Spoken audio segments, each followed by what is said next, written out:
Hello everybody, welcome back to the breakdown. I'm Tone and it is really great to have you back with me once again. Now I'm going to start this one off by apologising for it being so long since I got back to my channel. So I apologise for that. Things just keep creeping up and you can make excuses, but there's no real point. So apologies for that. If I remember rightly, my last video was during the time when, or the day of, us getting the news that Trump had contracted COVID. Now, I do remember stating on that video that indeed I believed that he would be perfectly fine, and that it would be a very quick recovery and it would be business as usual and he'd be right back in the presidential election race. And well, of course, we all know that that's come to pass. I want to talk about the US election a little bit today. And the fact that during this time of COVID and during this time of the presidential election, there's a lot of uncertainty in the world. Financial markets, which I'm mostly across, have been battered last week, and there's going to be some volatility this week as well. But I want to talk about fear and how all these things have been linked together, all in one big bundle of craziness this year. And I stated at the start of this year in one of my earlier videos, don't succumb to the fear. And you know, one of those symbols of that fear is everyone wearing these masks. And don't go expecting that the wearing of this mask is going to stop going into next year. Don't be fooled into thinking that, because it's not going to happen. We're going to be wearing these masks for quite a long time. And if you're across my videos, you've been watching them since I started doing them, you'll know that I believe very strongly that they do next to nothing. And I've got good reason to believe so, and I've shared as such. Now,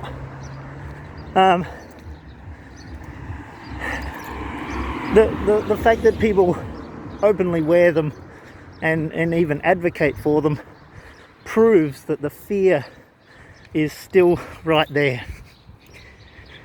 And the reason I say don't succumb to fear is because much as what's happened in the markets, it was all fear-based. And once fear takes over, things collapse. And no one joins together and fights against anything, fights for anything, really, unless it's just a violent mob that fights for something. That's all fueled by fear also. There's no use to it, right? And yet people just keep falling into this fear trap. So that's why I said at the start of the year, don't fall into the trap of fear. Now, that brings me to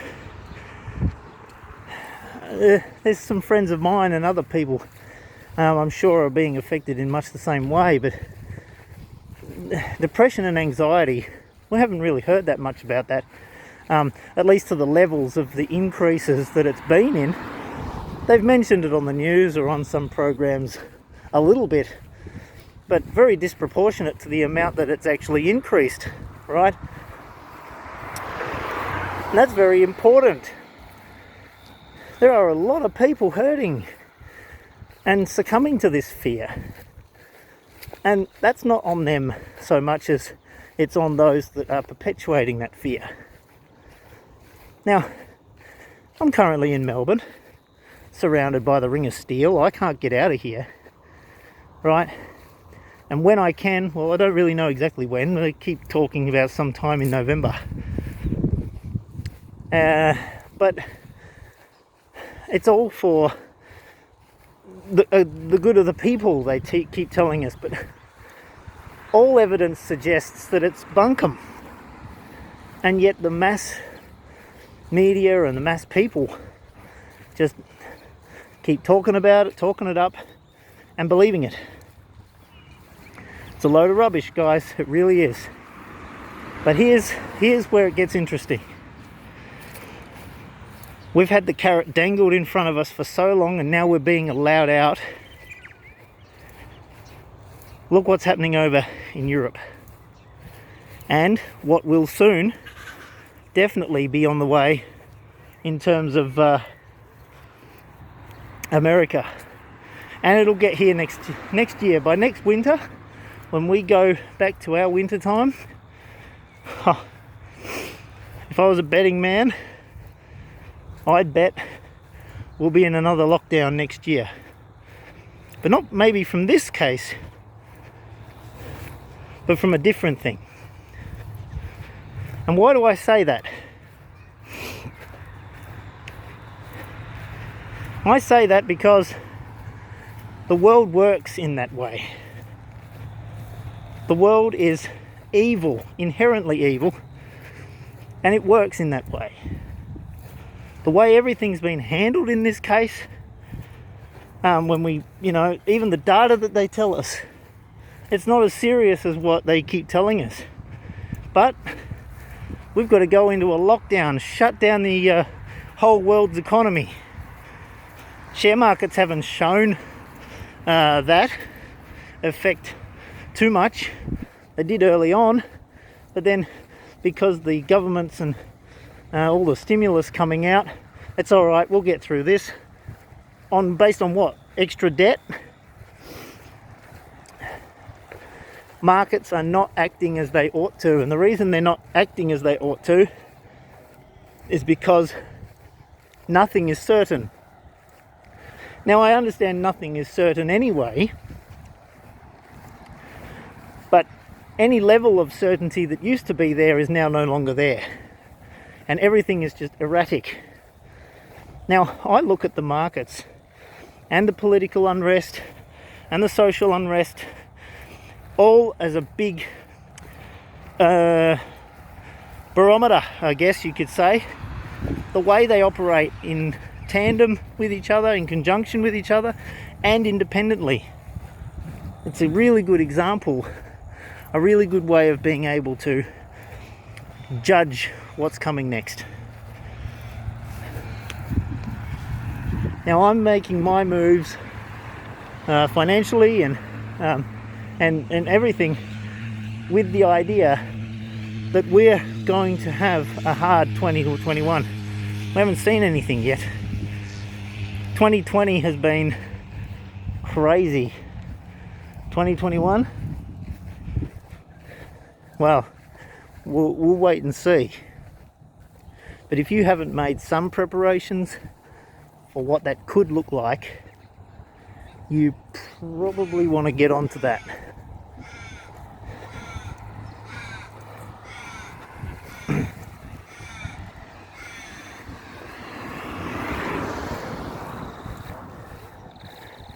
Because it's all going to get very, very interesting.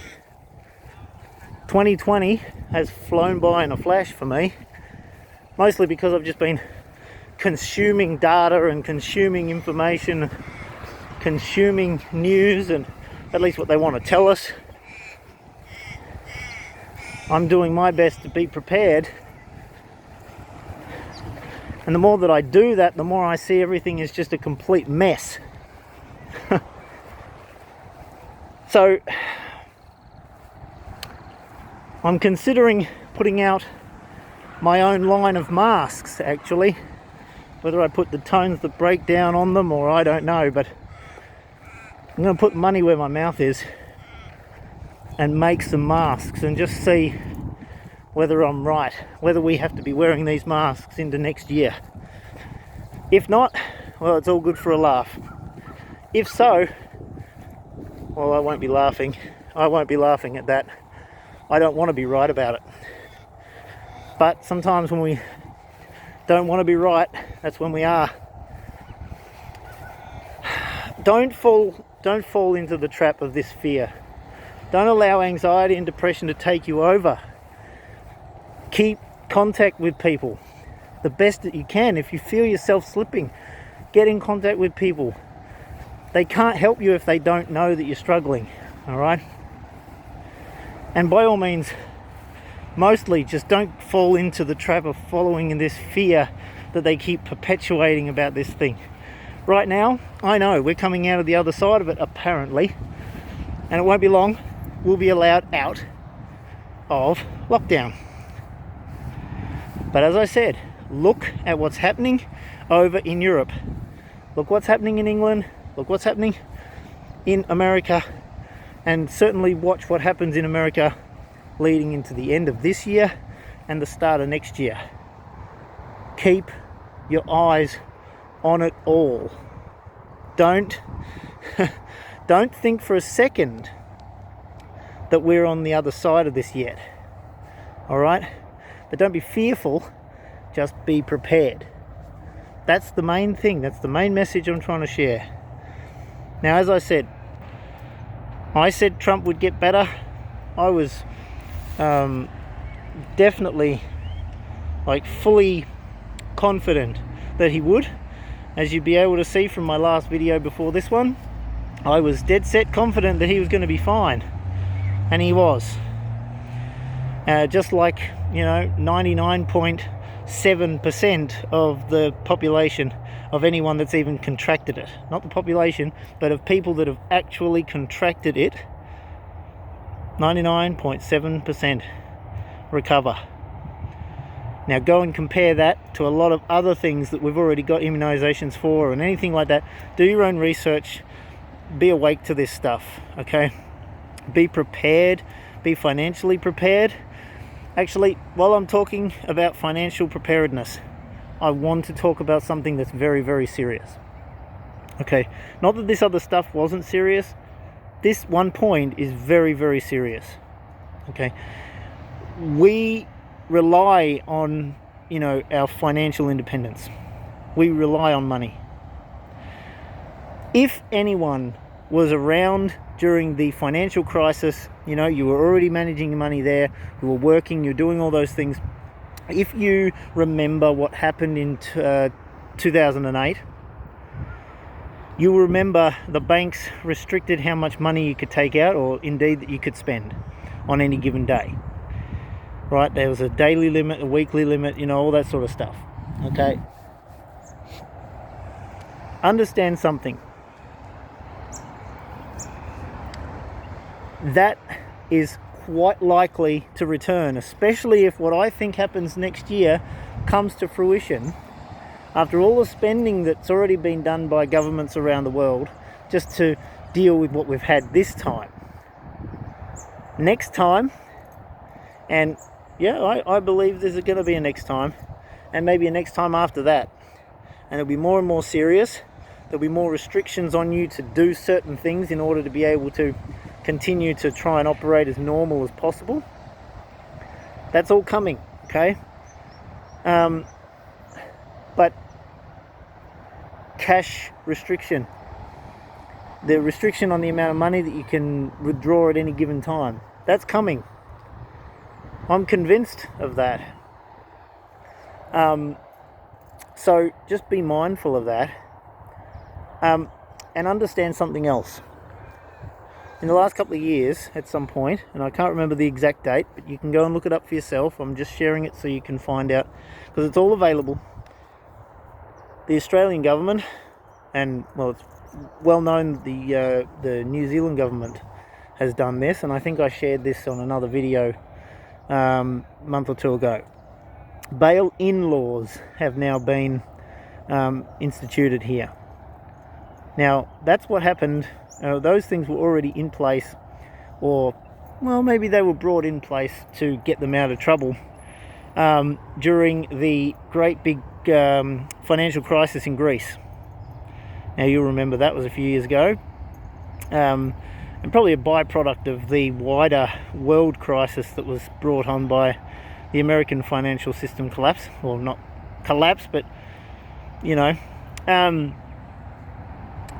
but anyway, they actually folded all of their stuff into one, and banks were allowed to use people's deposits. So people who had money on deposit, they actually had credit in their bank accounts.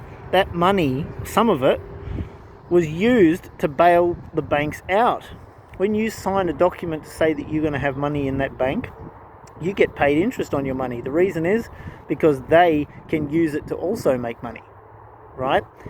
That becomes a part of their bottom line, or a part of their collateral, and they can lend against it, etc., right?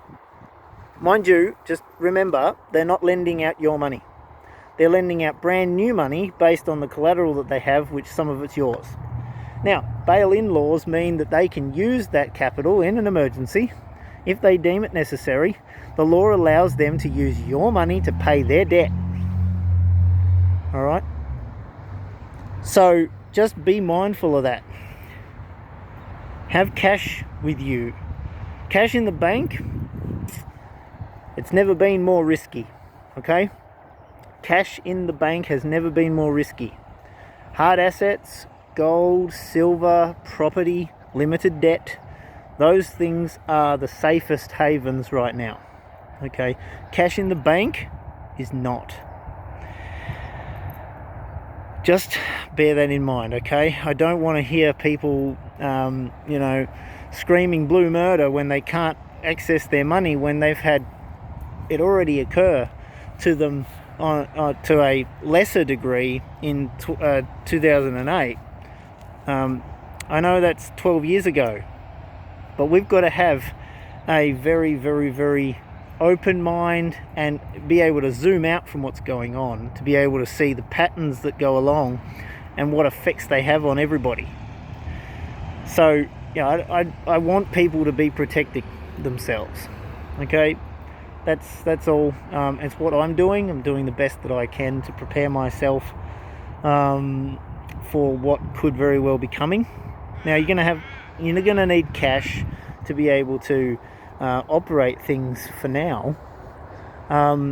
But if you're able to put yourself in a position where you've got the cash flow enough to be able to do all the things you need to, but you've also got cash, because you're not getting any, here's the thing, you're not getting any interest. You're getting next to no interest on the money that you've got in your accounts. So not only is it risky to have it there, because they could use it right from out underneath you, but you're not getting paid any interest for having it in there anyway. So I think it's fair enough to ask yourself, why have you got it in there? It used to be that if you had cash in your mattress, or in a tin that was wrapped in plastic in the ground out the back, well, you weren't getting any interest. It wasn't earning anything for you. Even though it was safe there, and you didn't have it at risk, you also weren't earning anything. Well, now you're earning next to nothing. So that excuse, if it's really the only one, it's not there anymore. That excuse doesn't exist. And if you're trading shares, be careful, okay? Be very, very, very careful if you're trading shares right now. Hard assets, land, houses, gold, silver, platinum, all those things that are actually tangible assets are going to be even more important than cash.